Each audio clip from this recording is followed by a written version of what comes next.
சொன்னபடி அவங்க வந்துட்டாங்க. இப்போ அந்த இடத்துல அவங்க வந்த பிறகு அவங்களை நோக்கி ஒரு மிக முக்கியமான யுத்தம் ஆரம்பிச்சிச்சு. 1948 அவங்க வந்தது மே மாசம் 14ஆம் தேதி அவங்க வந்தாங்க. அவங்க விடுதலை ஆனாங்க. 15ஆம் தேதி யுத்தம் ஆரம்பிச்சிச்சு. ஏன்னா என்ன இந்த யுத்தத்தை பத்தி உங்களுக்கு சொல்றேன் அப்படின்னா, அடுத்து சொல்ல போற பொய்களை நீங்க புரிஞ்சுக்கணும். ஒரு கூட்டம் இப்ப பெரிய பொய் உலகம் முழுக்க சொல்ல போது நீங்க அதை தெரிஞ்சுக்கிறதுக்காக தான் உங்களுக்கு சொல்றேன். 48 இவங்க யுத்தம், இவங்களுக்கு எதிராக ஒரு யுத்தத்தை 7 நாடுகள் செஞ்சாங்க. அதாவது இவங்க சுதந்திரம் அடைஞ்ச மறுநாள். எதுக்காக அப்படின்னா, அந்த 7 நாடுகள் சொன்னாங்க, யூதர்கள் இங்க வந்து அவங்க எங்க தேசத்தை புடிச்சுக்கிட்டாங்க, யூதர்களுக்கு விரோதமா யுத்தம் பண்ண போறோம்.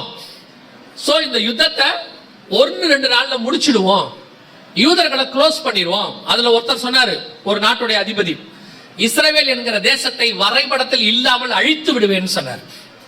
சோ நாங்க யுத்தம் ஆரம்பிக்க போறோம்னு சொல்லிட்டு அவங்க என்ன சொன்னாங்க, உள்ள இருந்த பாலஸ்தீனர்கள் அகதிகளை பார்த்து, சாரி இப்ப அவங்க அகதிகள், அன்னைக்கு அவங்க இருந்தாங்க, அவங்கள பார்த்து சொன்னாங்க, நீங்க எல்லாம் வெளியே வந்துருங்க, நீங்க எங்க சகோதரர்கள், நாங்க சண்டை போடும்போது உங்களை கொல்ல விரும்பல, அதனால நீங்க வெளியே வந்துருங்க, 1-2 நாள்ல யுத்தம் முடிஞ்சிடும். யூதர்கள் சுதந்திரம் அடைஞ்சு 1 நாள் தான் ஆகுது, ராணுவம் எல்லாம் ஸ்ட்ராங்கா இல்ல, அவங்கள க்ளோஸ் பண்ணி முடிச்சிடுவோம், 1-2 நாள்ல திருப்பி நாங்க உங்களுக்கு என்ன பண்ணிடுறோம், தேசத்தை திருப்பி உங்க கையிலேயே கொடுத்துறோம், நீங்க ஆளுகை செய்யுங்க அப்படின்னு சொன்ன உடனே, அன்னைக்கு இஸ்ரவேலுக்கு பிரதமரா இருந்தவர் டேவிட் பென் கூரியன், அந்த போட்டோல இருக்கிறார் பாருங்க, அவர் தான். அவர் சொன்னாரு, உள்ளுக்குள்ள இருக்கிற பாலஸ்தீனர்கள் வெளியே போகாதீங்க, நாம சேர்ந்து யுத்தம் பண்ணுவோம், முடிச்சிட்டு நாம எல்லாரும் என்ன செய்வோம், ஒன்றாக பேச்சுவார்த்தையின் மூலமா தீர்த்து கொள்ளலாம்னு சொன்னார். ஆனா உள்ள இருந்த பாலஸ்தீனர்கள் கேட்கல. அவங்க வெளியே இருந்த இந்த 7 நாடை நம்பினாங்க, வெளியே வந்தாங்க, யுத்தம் ஆரம்பிச்சிச்சு. ஆனா அவங்க நினைச்ச மாதிரி யுத்தம் 1-2 நாள்ல முடிவடையல, சில வருஷங்கள் போச்சு. யுத்தம் முடிவு எப்படி வந்ததுன்னா, இஸ்ரவேல் 7 நாட்டையும் ஜெயிச்சிச்சு. ஆனா ஜெயிச்சது காரணம் இஸ்ரவேல் அல்ல, அதான் ரொம்ப முக்கியம். ஏன்னா அது உருவாகி 1 நாள் தான் குழந்தை, அதுக்கு உதவி செய்தது கர்த்தர். ஏன்னா இஸ்ரவேலின் கர்த்தருக்கு ஒரு பேர் உண்டு, அவர் சேனைகளின் கர்த்தர். அவர் சேனைகளின் கர்த்தராக இருந்து இஸ்ரவேலை ஜெயம் பெறுவதற்கு, இது நான் வந்து ஏதோ ஒரு மெசேஜுக்காக சொல்லல, கர்த்தர் உதவி செய்தார் அப்படிங்கிறதற்கு நிறைய ஆதாரங்கள் அந்த யுத்தத்துல கிடைச்சிச்சு. அவங்க ஜெயிச்சாங்க. அந்த குழந்தையோட விளையாடுறவங்க வெளியே போய் விளையாடுங்க, ஒரு தப்பும் இல்லை. மெசேஜ் கேட்கறவங்க மட்டும் கேளுங்க, ஏன்னா பாவம் நெருக்கிட்டு உட்காந்துருக்காங்க, நீங்க வெளியே போயிட்டீங்கன்னா அவங்க வந்து அங்க உட்காந்துப்பாங்க. கவனிங்க, அப்போ தேவனாகிய கர்த்தர் அவர்களுக்கு உதவி செய்தார். உதவி செய்து அவங்க ஜெயிச்சாங்கன்றதுக்கான ப்ரூஃப் எல்லாமே அங்கே அன்னைக்கே இருக்கு. அந்த காலகட்டத்திலே புத்தகமாவே வந்திருக்குது, எப்படி தேவன் அவர்களுக்கு உதவி செய்தார்னு சொல்லி. சோ அந்த யுத்தத்துக்கு பேரு இந்த வார் ஆஃப் இண்டிபெண்டன்ஸ் அப்படின்னு சொல்லுவாங்க. அதாவது அவர்கள் விடுதலைக்காக போராடின யுத்தம். இந்த யுத்தம் தான் தேசம் அவர்கள் கைக்கு வந்துச்சு. இந்த யுத்தத்துல தேசம் முழுவதுமாக இன்னும் கொஞ்சம் ஒரு பகுதி அவங்க கைக்கு வர ஆரம்பிச்சிச்சு. இது முதலாவது யுத்தம் 1948 மே மாசம் 15ஆம் தேதி நடந்து, ஏறக்குறைய 2 வருஷத்துக்கு மேல அந்த யுத்தம் போச்சு, 2-4 வருஷத்துக்கு மேல போச்சு. அந்த யுத்தத்தின் முடிவுல இஸ்ரவேல் தன்னுடைய எல்லைகளை பெரிதாக்கி கொண்டது. 2வது யுத்தம் மிக முக்கியமான யுத்தம் அவங்களுக்குள்ள நடந்தது எப்போ அப்படின்னு கேட்டீங்கன்னா, 1967 அந்த யுத்தத்துக்கு பேரு 6 நாள் யுத்தம் அல்லது எருசலேமுக்கான யுத்தம் என்று பேர். ஏன் இந்த யுத்தத்தை பத்தி பாக்குறோம் அப்படின்னு கேட்டீங்கன்னா, இதுக்கு நடுவில் நிறைய யுத்தங்கள் நடந்துச்சு. ஏன் இதை பத்தி பாக்குறோம் அப்படின்னு கேட்டா, அது எருசலேமுக்கான யுத்தம். இஸ்ரவேலுக்கு தலைநகரம் எப்பவுமே எதுவா தான் இருக்கணும், எருசலேமா தான் இருக்கணும். ஆனா 1948 அவங்க வரும்போது இஸ்ரவேலுக்கு தலைநகராக எருசலேம் இல்லை, இஸ்ரவேலுக்கு தலைநகராக டெல் அவிவ் அப்படின்னு ஒரு பட்டணம் தான் இருந்துச்சு. ஏன் தலைநகரா இல்ல அப்படின்னா, அதுக்கு 2 காரணம் இருக்கு. ஒண்ணு ஆவிக்குரிய காரணம், ஒண்ணு உலக பிரகாரமான காரணம். ஆவிக்குரிய காரணம் என்ன அப்படின்னு கேட்டீங்கன்னா, வாசிங்க மீகாவின் புஸ்தகம் 3ஆம் அதிகாரம் 12வது வசனத்தை வாசி. மீகா 3:12 வாசி. ஆகையால் உங்கள் நிமித்தம் சீயோன் வயல்வெளியை போல உளப்பட்டு, சீயோன் வயல்வெளியை போல உளப்பட்டு, எருசலேம் மண்மேடுகளாய் போகும். எருசலேம் மண்மேடுகளாகி போகும். ஏன் எருசலேம் மண்மேடுகளாகி போகும்? எருசலேம் மண்மேடாகிறதுக்கு என்ன காரணம்? இந்த மீகா யாருன்னு கேட்டீங்கன்னா, எரேமியா காலத்துல வாழ்ந்ததான ஒரு தீர்க்கதரிசி. எரேமியா 26 இதே தீர்க்க தரிசனத்தை மீகா உரைத்தார்னு எரேமியா சொல்லியிருப்பாருங்க.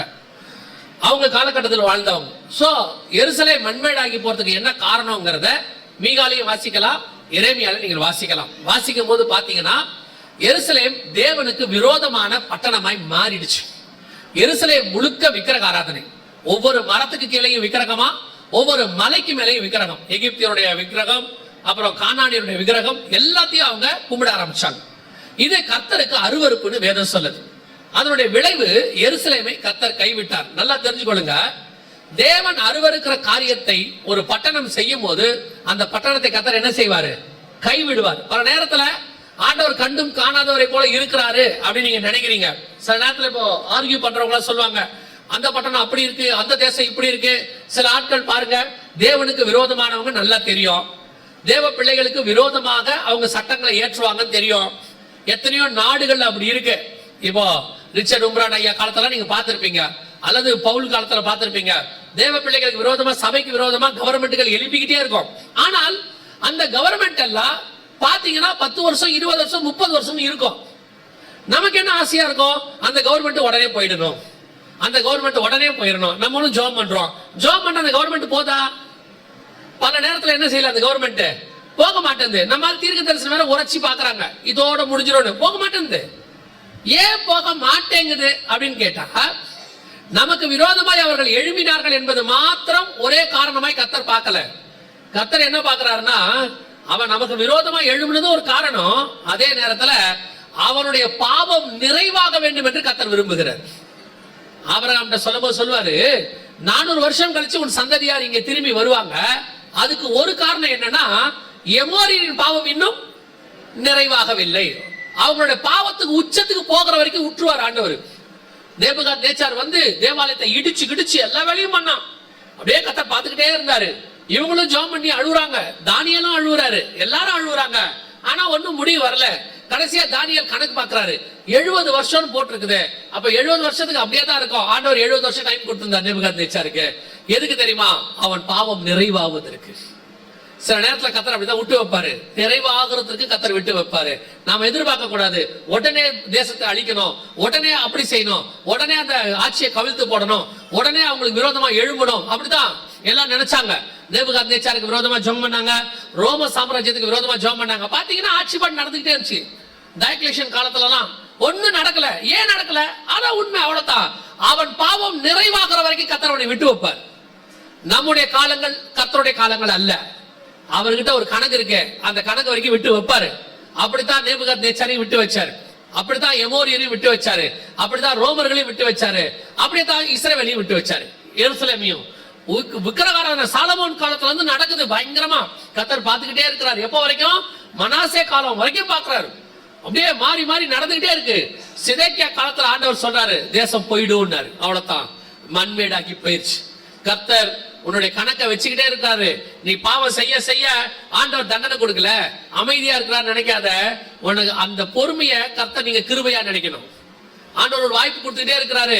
ஆனா நீங்க அந்த வாய்ப்பை தப்பா பயன்படுத்தி அந்த பாவத்தை தொடர்ந்து செஞ்சுக்கிட்டே இருந்தீங்கன்னா, அந்த பாவம் நிறைவாகும் போது கர்த்தர் அதுக்கான நியாய தீர்ப்பை கொண்டு வருவார். You must be very careful in that. ஆண்டவர் நீங்க பாவம் செய்யும் போது சும்மா இருக்கிற நினைச்சுக்காதீங்க. நிறைய செய்யும் போது யாருக்கும் காட்டி கொடுக்காம இருக்கிறாரு, யாருக்கும் தெரியும். சிலதான் சொல்லுவாங்க, யாருக்கும் தெரியாம 10 வருஷமா மெயின்டைன் பண்றேன். உனக்கு 10 வருஷம் காலத்துக்கு கொடுத்து கர்த்தர் கொடுத்துருக்கிறான்னு அர்த்தம். காட்டி கொடுக்கணும்னு நினைச்சாருன்னா காட்டி கொடுத்துருவாரு, ஒழிக்கணும்னு நினைச்சானா கர்த்தர் ஒழிச்சிருவாரு. உனக்கு பொறுமையா கர்த்தர் பேசிக்கிட்டு இருக்கிறாரு, மனம் திரும்பு மனம் திரும்புன்னு. சும்மா நீ ஏதோ ஆண்டவருக்கே தண்ணி காட்டுற மாதிரி பேசுவாங்க இவங்க. ஆண்டவருக்கே தெரியாம பாவம் செய்யறாங்களாமா. கர்த்தர் சொல்வாரு, உன்னை ஒரு நாள் இருக்கு மகனே பாரு, அதுக்குள்ள மனம் திரும்பிட்டா உனக்கு நல்லதும்பார். அப்படித்தான் இஸ்ரவேலை விட்டு வச்சாரு, எருசலேமை அப்படியே பார்த்தாரு. ஒரு நாள் சிதேக்கியா காலத்துல மொத்தத்தையும் மண்மேடாக்கி போட்டார். அன்னைக்கு எருசலேமுடைய நிலைமை இதுதான் சொல்றாங்க. இப்படிதான் எருசலேம் மாறிடுச்சு. அதாவது ஒருத்தர் புக்கை எழுதியிருக்கிறாரு, எருசலேமை சுத்தி பார்த்தவர் புக்கை எழுதியிருக்கிறாரு. எருசலேமில் ஒரு மரம் கூட இல்லாத காலம் இருந்துச்சாம். ஒரே ஒரு மரம் கூட கிடையாதாம். முழுக்க பாலைவனமா இருந்துச்சாம். அந்த மலைகள் அத்தனையும் மொட்டையடிக்கப்பட்டிருந்துச்சாம். எல்லாத்தையும் க்ளோஸ் பண்ணிட்டாங்க. கர்த்தர் தேசத்தை கை, இப்போ சொல்றேன், கர்த்தர் தேசத்தை கைவிட்டாரு, கதை முடிஞ்சு. தேசம் பாதுகாப்பா இருக்கிறது கர்த்தர் கரத்துல தான் இருக்கு. கர்த்தர் தேசத்தை பாதுகாப்பா வைக்கிறது நம்ம கிட்ட இருக்கு. நாம எப்படி அவருக்கு உண்மையா இருக்கிறோமோ அந்த அளவுக்கு அவர் நமக்கு உண்மையாக இருப்பார். நாம அக்கிரமம் மிகுதி ஆகிட்டே இருந்துச்சு, உணர்த்திக்கிட்டே இருப்பாரு. ஒரு நாள் யாருக்கிட்டையாவது புடிச்சு கொடுத்துருவாரு. அதான் நடக்கும். நாம செய்யறதுக்கெல்லாம் அவர் உடனே தண்டனை கொடுக்கலன்னு ரொம்ப ஆடிடப்படாது. இன்னைக்கு இந்த கடைசி காலத்துல நிறைய ஊழியக்காரங்க அப்படித்தான் ரொம்ப ஆடிக்கிட்டு இருக்கிறாங்க. ஏன்னா ஆட்டத்துக்கு உடனே என்ன வரல, பழைய ஏற்பாடு மாதிரி அக்கினி இறங்கி பட்சித்தது, உடனே பொன் கண்ணுக்குட்டியே உடனே அந்த இடத்துல ஒரு வாதை வந்தது, அதெல்லாம் இப்ப வர்றது இல்ல. அதனால இவங்க என்ன நினைச்சுக்கிட்டாங்க, ஓ நம்ம செய்யறதெல்லாம் சரி போல அப்படின்னு நினைச்சுக்கிட்டாங்க. இல்ல, கர்த்தர் உனக்கு டைம் கொடுக்கிறார், சரி பண்ணிக்கிட்டா நல்லது, இல்லைன்னா ஒரு நாள் மண்மேடாக்கி போடுவார். அதையும் கர்த்தர் அது கூட உன் நன்மைக்கு தான் செய்வார். எல்லாத்தையும் மண்மேடாக்கி போட்டு திருப்பி கர்த்தர் சொல்வாரு, எப்படி இருந்த நீ எப்படி ஆயிட்ட பத்தியான்னு கேட்பாரு. நீ வயல்வெளியை போல இருந்த வனாந்தரமாய் மாறி விட்டாயும் பாரு. அப்படிதான் ஆயிடுச்சு எருசலேம். கர்த்தர் சொன்னபடி மாறிவிட்டது. இது ஸ்பிரிச்சுவல் காரணம். உலக பிரகாரமான எருசலேம் இப்படி ஆகிறதுக்கு ஏன் தலைநகராக மாறல அப்படின்னு கேட்டீங்கன்னா, அது 3 முக்கியமான மதங்களுக்கு மைய இடமாக பார்க்கப்பட்டது. இன்னும் கொஞ்சம் பேர் சொல்றாங்க நிறைய மதங்கள் அங்கதான் உருவாச்சுன்னு சொல்றாங்க. ஆனா 3 முக்கியமான மதம், ஒன்று யூத மதம், இன்னொன்று இஸ்லாமிய மதம், 3வது கிறிஸ்தவம். இது 3மே அங்கிருந்து தான் வந்துச்சு அப்படின்னு ஒரு காரியம் சொல்லப்படுது. நல்லா கவனிச்சுக்கணும். யூதர்களுக்கு அங்கிருந்து வந்தது, அதுக்கு காரணம் இருக்கு, நம்ம எல்லாருக்கும் தெரியும். இந்த எருசலேமை பத்தி நம்ம அத்தனை பேருக்கு தெரியும். இன்னும் உங்களுக்கு அடுத்த ஒரு ப்ரூஃப் ஒன்னு சொல்லணும். என்னன்னு கேட்டா, இந்த எருசலேம் யாருக்கு சொந்தம்னு இப்போ ஒரு சண்டை ஒண்ணு போயிட்டு இருக்கு ஐநா சபையில.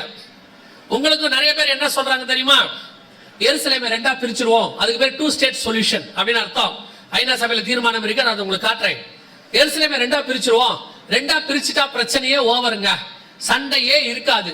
பாலஸ்தீனத்துக்கு பாதி, இஸ்ரேலுக்கு பாதியா எருசலேமை 2ஆ பிரிச்சிருங்க, யாருக்கும் எந்த ப்ராப்ளமும் வராது அப்படின்னு சொல்றாங்க. சரி பிரிக்கலாமா அப்படின்னு கேட்டா பைபிள் படி பிரிக்க முடியாது.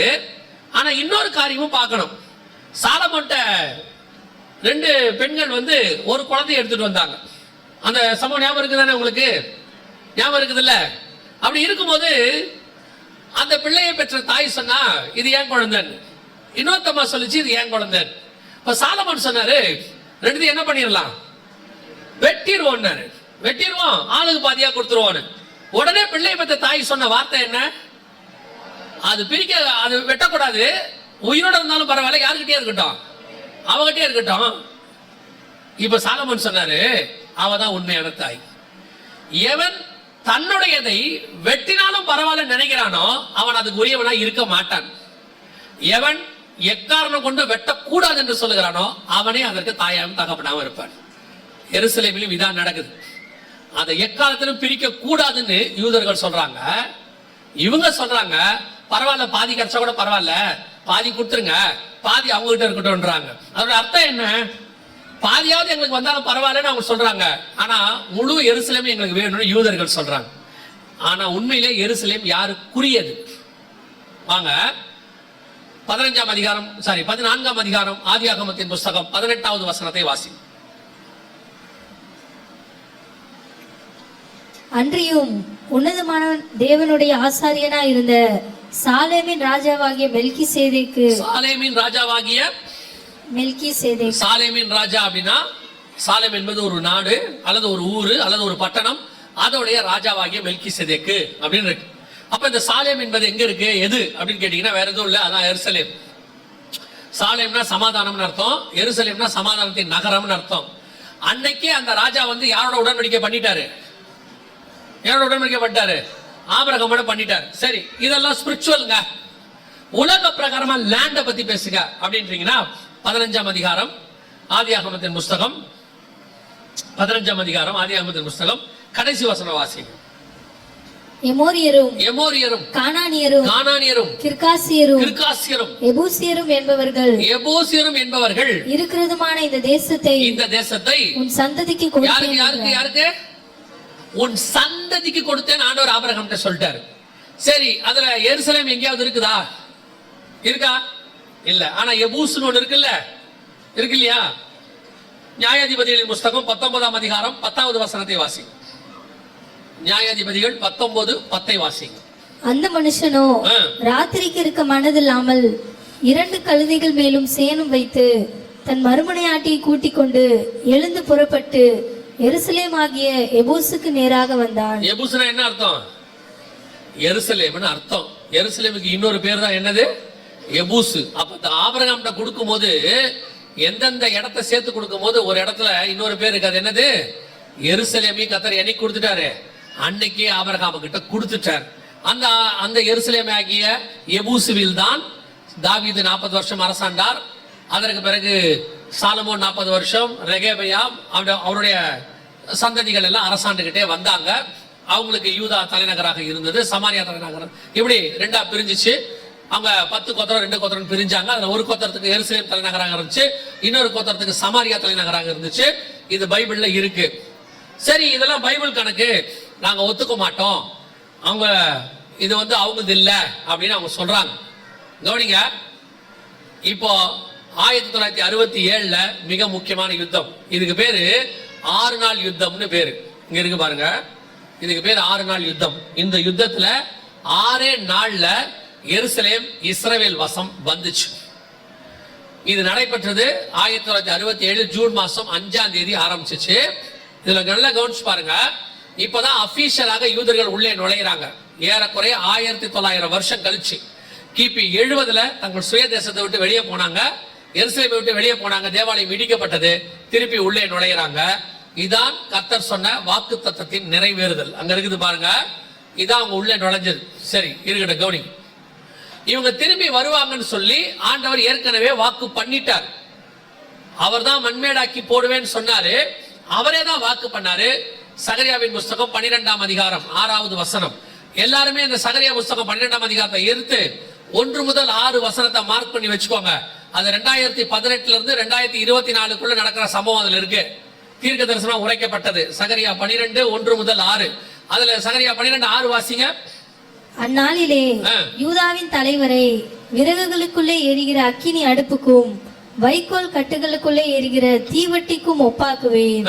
அவர்கள் வலதுபுறமும் இடதுபுறமுமாக புறப்பட்டு சுற்றிலும் இருக்கிற எல்லா ஜனங்களையும் பட்சிப்பார்கள். எருசலேம் திரும்பவும் தன் ஸ்தானமாகிய எருசலேமிலே குடியேற்றப்பட்டிருக்கும். எருசலேமை திருப்பி கொண்டு என்ன பண்ணிடுவேன்? குடியேற்றிடுவேன்னு கர்த்தர் சொன்னார். சொன்னபடி செஞ்சாச்சு. எருசலேம் குடியேற்றப்பட்டாச்சு. இப்ப நீங்க பாக்குறது எருசலேம் இரவிலே அவர்கள் வாசம் பண்றாங்க. லைட் எல்லாம் எரியுதா அப்படின்னா குடியேறிட்டாங்கன்னு அர்த்தம். கர்த்தர் சொன்னபடி 1900 வருஷம் கழிச்சு எருசலேம் அவர்கள் வசம் வந்து விட்டது. அவர்கள் குடியேறியாச்சு. இப்ப நாம என்ன சொல்ல வரோம்?